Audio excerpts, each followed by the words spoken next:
Everybody, it's Jeremy. Welcome back to the Slowest WAAAGH, where we are playing Tzeentch. This is turn 18. Let's see what it holds for us. So, first off, we can see the Outer Throne has been claimed by Karaz-a-Karak. So, we'll take a look at that. Actually, let's go ahead and take a look at it right now, so I don't forget.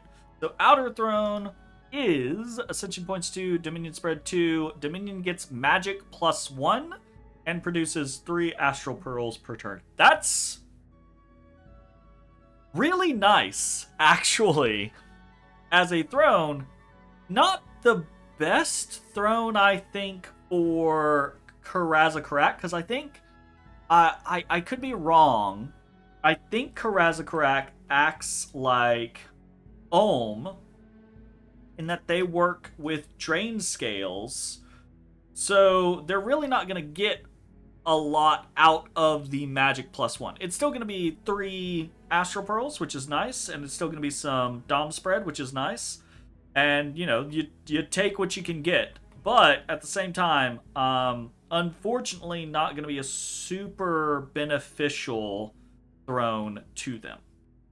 So I presume we did some site searching. Augury found nothing. Arcane probing found nothing. Didn't find anything with this site searching. We got a proclamation from Bone-Nose Tribes, a new prophet. Cool. And we got some battles between Bone-Nose and Middenheim. Let's see what we see. So, in Middenheim, we've got... this is the mercenary force. So, Middenheim bought the mercs, and they're just using them to raid around. So, good on them. Nice usage. And that worked very well. Not a loss. Oh, sorry. Bone-Nose purchased the mercs and is raiding Middenheim. Got that flipped around. Middenheim attacking Bone-Nose in Ashington. So this is the group we saw previously, the White Wolves and the Free Infantry. Just smashing into some PD, so nothing big there. Or group Barkskin. Pretty easy. Lost 2 free infantry. Not bad. And then more Bone-Nose attacking Middenheim over in their western reaches. So this is their big Savage Orc and Savage Orc Biggin party.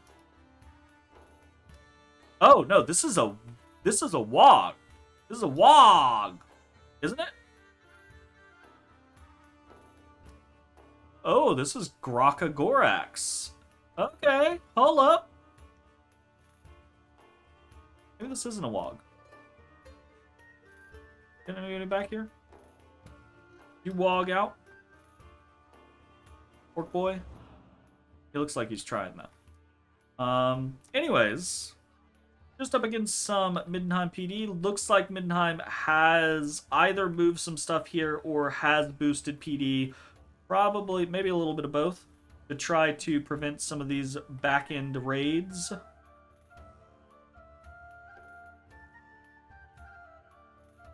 And it's going to be a big issue if Bone-Nose gets some WAAAGHs going, period. But definitely if he gets some WAAAGHs going in Middenheim's backfield.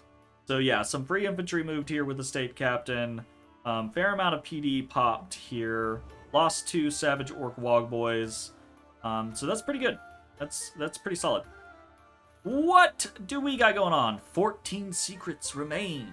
We're slowly but surely we're getting there. Unexpected event in Drear Caverns. Ooh, magical bird. So fire 3, air 2, water 2, earth 3. Always nice to get some gems. Happy about that.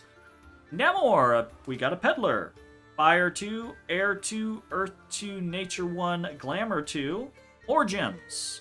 And in Traveler's Rest, okay, sure, another peddler. We got Fire 1, Air 2, Astral 1, Nature 2. That's a fair number of gems in a turn. What is that? We got 10. We've got 19. And we got 25. Might be incorrect math. Looks like we got 25 gems that turn out of that. That's That's pretty good. I'm not going to complain about that. I would have loved some money, but that's a fair amount of gems, so not going to complain. We had a scout discovered in Middenheim. Where's this?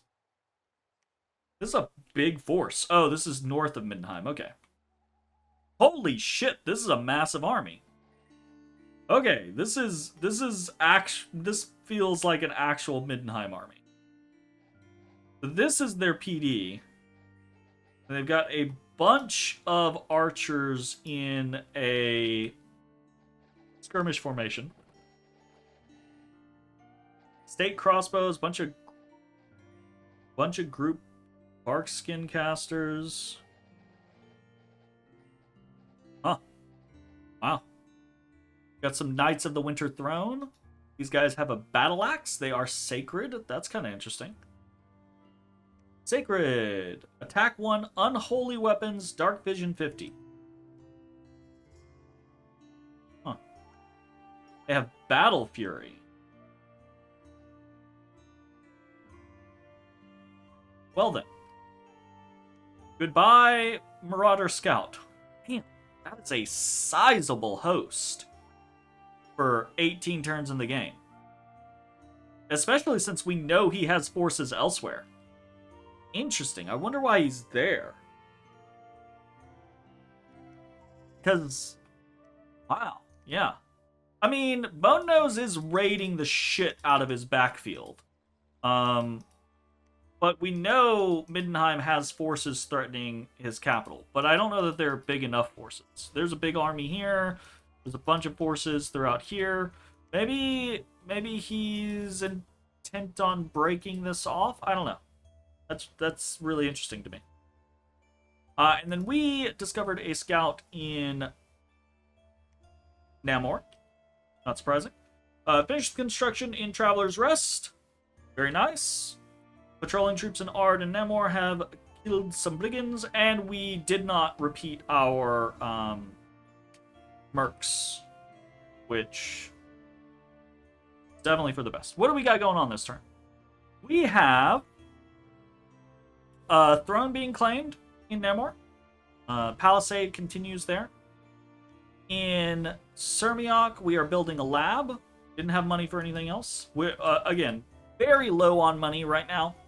We've got about 2k income, so every turn we're very low on what we can actually accomplish. Wanted to put a lab over in Valcoria. We're not doing that right now. We're sending the guy back. Doing more preaching all over the place. Corbian, Umpholia, Endless Plain, Ard. We're sending another cultist up towards Brightwood to potentially preach in Namor. After this throne is claimed, we'll be doing Dark Knowledge with this shaman consistently. You can see we're only doing an augury this turn. We're not doing an arcane probing. That's because with the arcane probing, we aren't hitting conjuration 4 this turn, and I didn't want to slow the speed that much, especially since we're not recruiting as many mages as I want yet. We'll hopefully be changing that soon. Over in Traveler's Rest, mage recruitment continues. More Marauders. In Tzeentch, mage recruitment continues. More Chosen Warriors, more Marauder Horsemen. We can see we're getting a little stack here in Tzeentch. Honestly, this is the majority. These 60-something Chaos Warriors are the majority of our forces right now.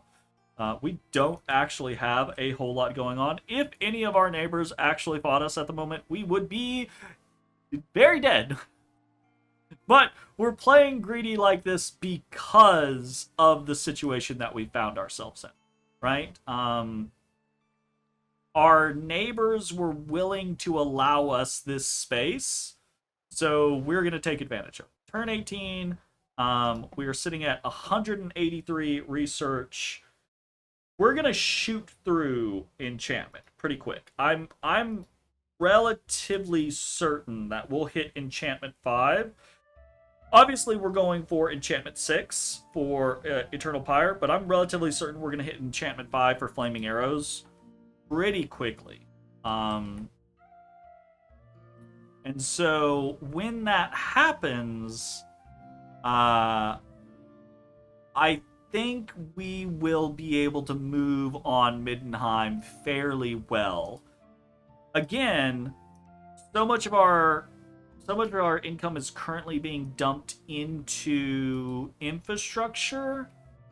I'm pretty sure once we get done with the major components of that we're wanting to do, we're going to see a massive upswing in our military might, as well as our research speed as we start forging into that. And our Dominion is starting to come more under control. We do have some pockets that has been a little annoying, but especially with the claiming of the Throne of Death, I think this is going to work out fairly well for us.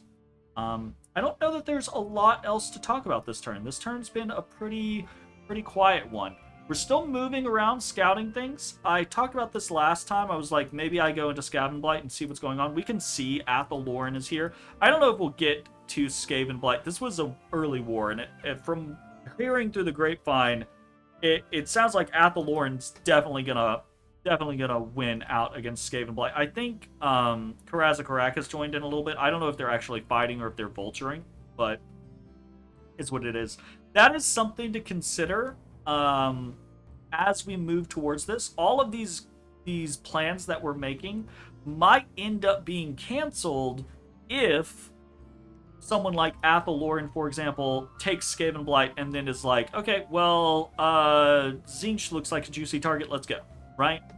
I'm not sure that is going to be the play for Athel Loren, because from what I hear, Bretonnia and their war is over or is very much in the favor of Bretonnia, and I think Khorne also got involved in that war, so we don't actually see who is here, but we know who is here because they're the only remaining person left, and that's Black Crag, right? So Black Crag is over basically right in here. Yeah, basically like right here. So that's unfortunate for them. They are resisting, but it's very obviously a win for Bretonnia and small win for, or maybe I've got that reversed, so I'm not 100%. Oh, hey, Bone Nose is all the way the fuck over here. Interesting. All right, well, that's kind of the shake of the world right now. There's a war between Nagorond and Hekara, but I don't know how fully it's being persecuted. I don't know that Itza is up to anything. Karaz-a-Karak, I think, is vulturing on Skavenblight. I'm pretty sure Athel Loren has shattered Skavenblight. War rages between Middenheim and Bone Nose Tribe. Bretonnia and Black Crag were fighting. I think Bretonnia has destroyed most of Black Crag and is in a hefty winning position there. And I think Khorne was involved. I don't know if it was vulturing or if it was like a legit 2v1. That seems to be the situation. It seems like Itza and I are the chill players for right now. I guess Karaz-a-Karak a little bit as well. But yeah, thanks for hanging out. We'll see you next time. Bye-bye, everybody. Hey, everybody. Thanks for watching. If you enjoyed the video, consider leaving a like, commenting, or subscribing. It really helps me out. If you'd like to see me live, head over to my Twitch at twitch.tv/thedistanthorizon.